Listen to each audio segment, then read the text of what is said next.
What's up, everybody? Welcome back to the channel, Solo Dad Adventures. Ooh, I hear a train. You might be wondering where we are today. We are in Rush, New York. We are at the Rochester, Genesee Valley Railroad Museum, and we are going to have an amazing day. Don't forget to comment, like, and subscribe. And let's see what's here.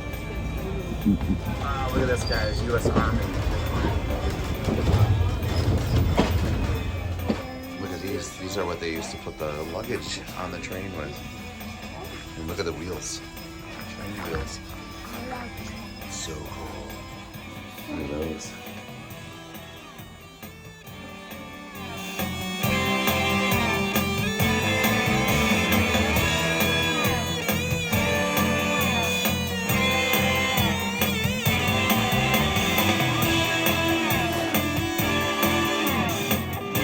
So check this out, guys. This is the inside of an old train station. This is where people would sit and wait.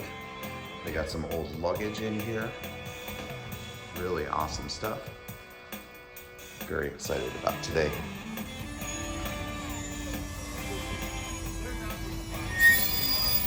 All right, guys, so here are our tickets. We are about to go on this, take a ride. Very excited. Are you excited? Yeah. It's gonna be great. Lovey was. Are you excited? Have you ever been on a train before? This one's gonna be really cool. I've been on a train before. Yeah. All right, guys, we are on the train and getting ready to go. We just gave the all aboard. So, are you really excited? Are you excited? Yeah. I'm excited too. This is going to be a great ride.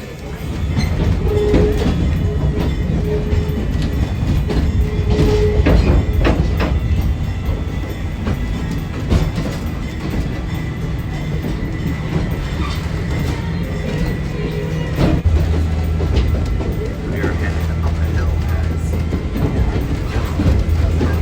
A little bit. Yeah.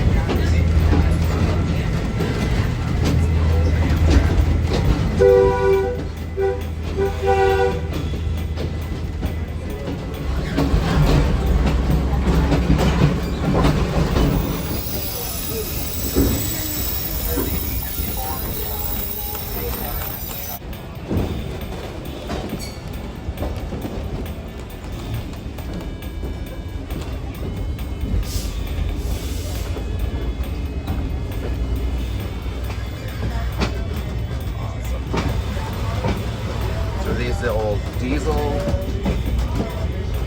locomotives. Wow, look at this, guys. U.S. Army.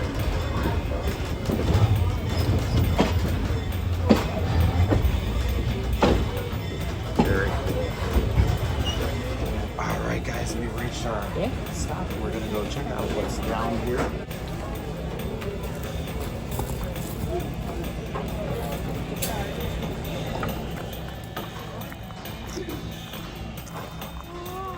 Wow, look at this, guys. It's an old refrigerated boxcar. This is what they put all the food and stuff in and travel across the country, different regions. The Erie, Lackawanna. That was a big, important railroad. Oh, going by the engine, huh? Look at that. Livonia, Avon, and Lakeville. So this was a local engine to this area, Neil. This one right here, this was like a southern Rochester train engine. Okay. I think they call them a short line. Look at that one. That's for RG&E. That's a gas and electric company.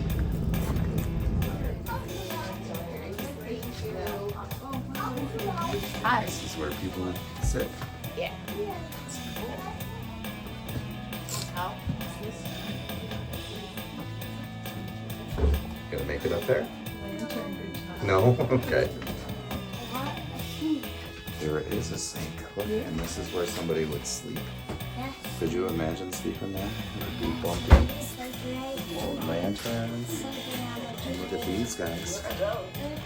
Those are old lanterns too. Those are signal lanterns. Yeah. Look at this. You got your own little stove in there. Yeah. You can make your coffee because you need coffee at all times. And this is some wood and stuff for your stove. What's in this box? Oh, not sure. This was part of the Buffalo, Rochester, and Pittsburgh Railroad. Alright. So you got some areas up in here where you can sit up high if you want. Yeah. Awesome. Trying to climb them too? So you've got a back cushion. There's a back cushion. Yeah, cushion. Is it comfortable up there? Yeah. Do you think it would have been to ride on a railroad track? I could sleep like Think you would fall? No. If it I was could bumpy? sleep like this for a fall. Yeah.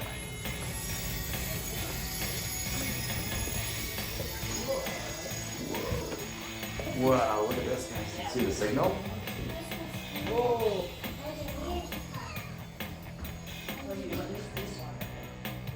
Oh no, don't pull those.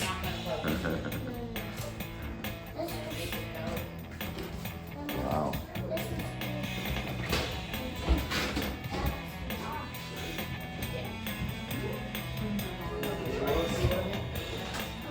All right, guys, so we are here at the Rochester Genesee Valley Railroad Museum, and we're up at one of the exhibits looking at all the cabooses and trains, and we are here with Dave Chadwick. Awesome. And I see here there's an old New York Central Rail caboose. And is there, what kind of history does this caboose have? Is it from like the early 1900s? It is. This caboose was built, I think it was in 1916 or thereabouts. The specific date is actually on our website, rgbrrn.org. But it was built about 1916 in Oswego, New York. Okay. This was one of a large series of cabooses that they had. I forget how many of them they had. This particular caboose came to us in the 90s.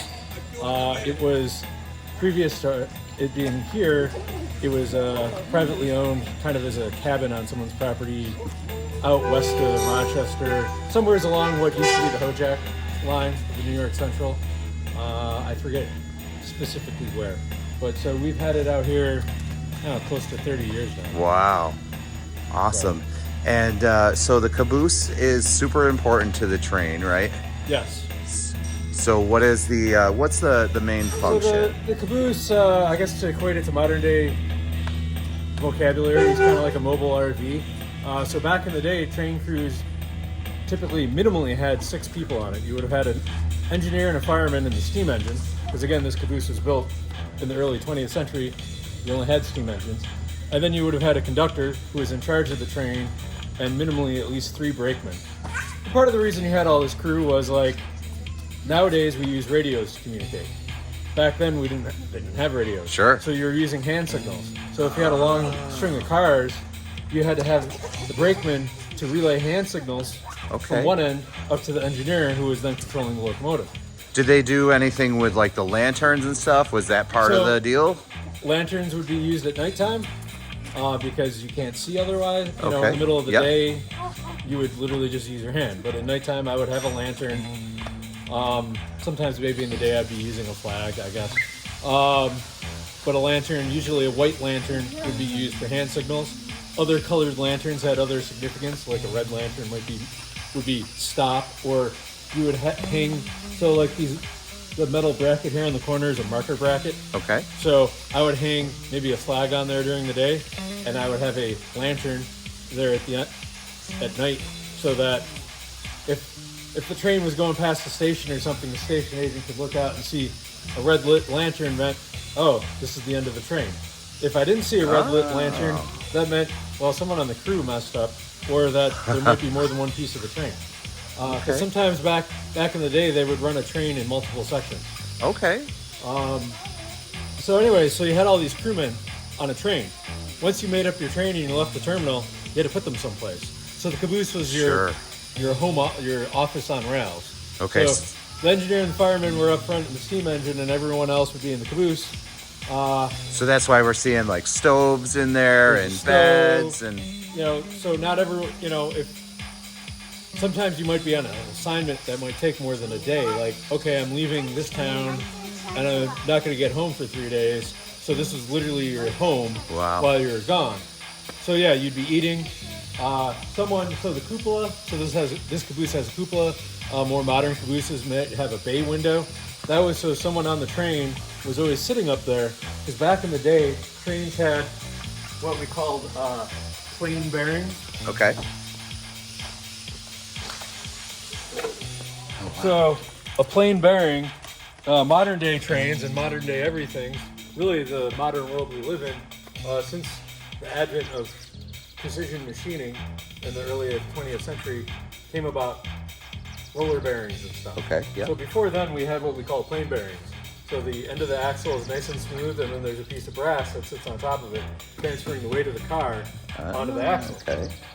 And then normally back in the day you would stuff what they called waste, which is like leftover wool Okay. from like a weaving place, and you'd stuff that in there and you pour oil in there, and the wool would lick oil up and keep everything lubricated.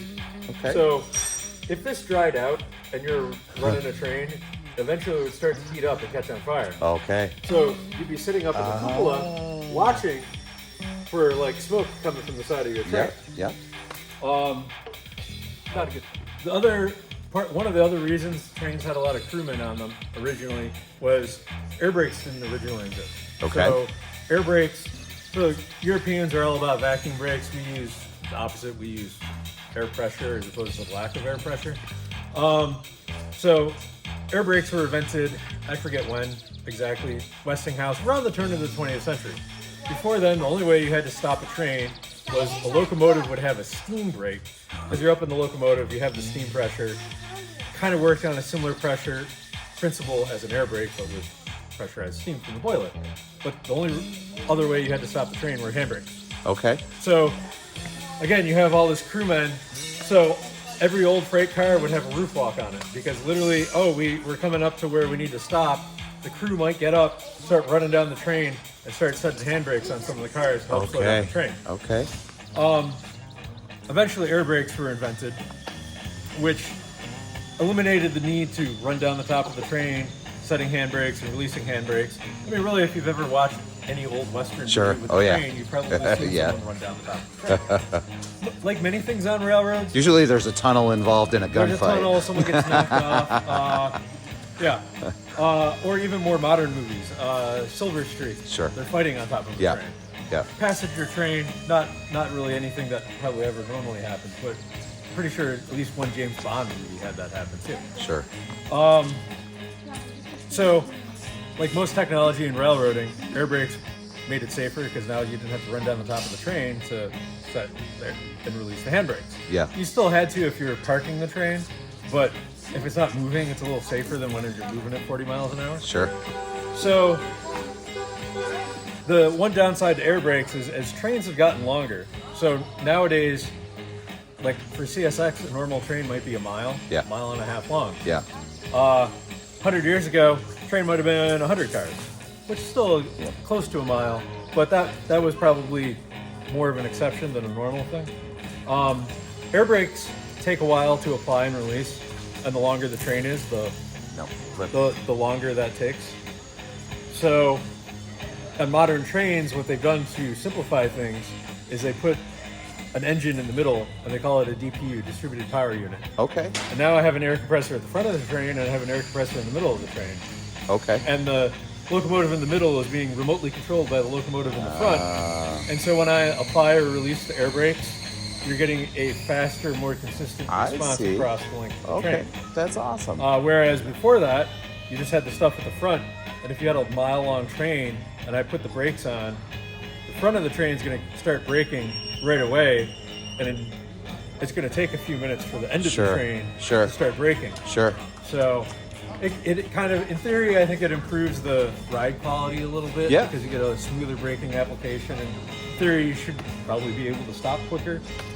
So that's why on modern Class 1 railroads, you often see that locomotive in the middle. Awesome.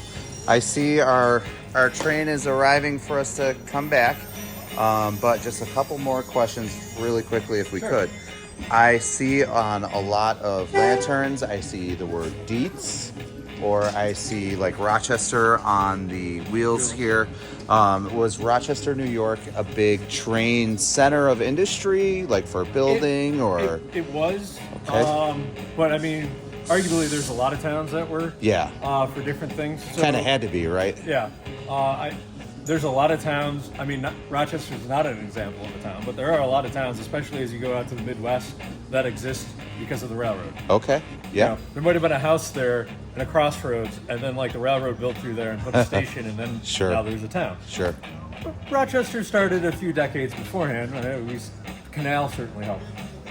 The biggest component of railroading history outside of railroads themselves in Rochester was merchants' dispatch shops. Okay. They were car builders, a subsidiary of the New York Central Railroad in East Rochester, New York.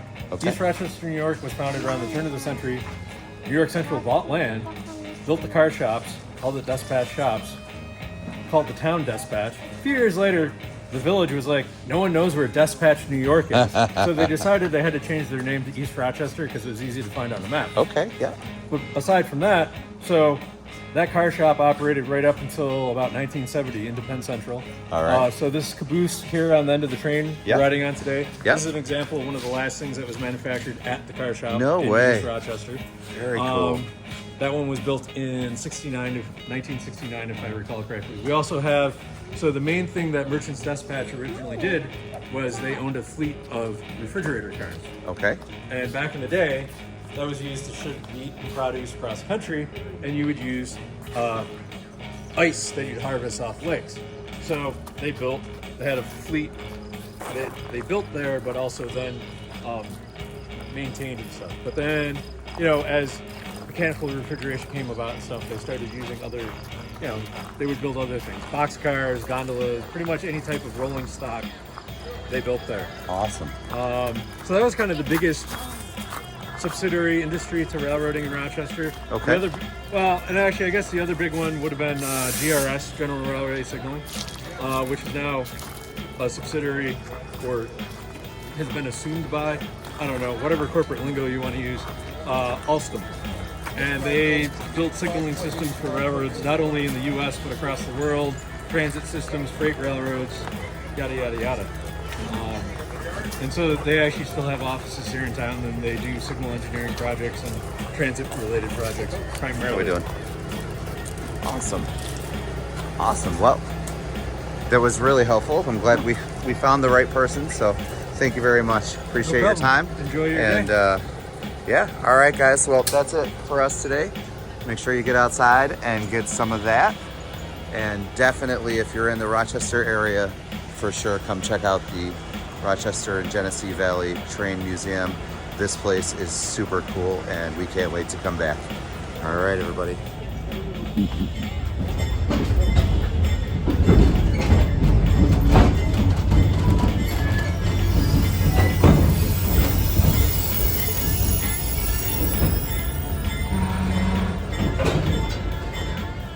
Guys, and while we're here, don't forget to stop at the gift shop. They have all kinds of cool stuff in here. We have some t-shirts. Oh man, that's a cool shirt. Yes. We have some more shirts over here. Ooh, and the all-important candy. All right, baby girl, push the red button. Whoa.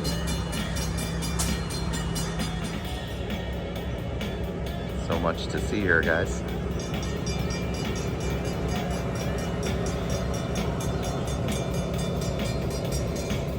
We are in a baggage car. That's where all the old luggage would go. That's why they had a lot of the wooden boxes to put stuff in. You definitely get bumped around in here, I'm sure. That's a cool sign. Ooh, look at all the lanterns. Oh, wow, look at that. That one's huge. All the places you want. Yeah. Well, look at all these. We've seen a bunch of those before. So, more here, some insulators and locks. Look at those. And so you can get in to change the tracks and signals and stuff. Why would people do that? I think so. That's a really cool sign.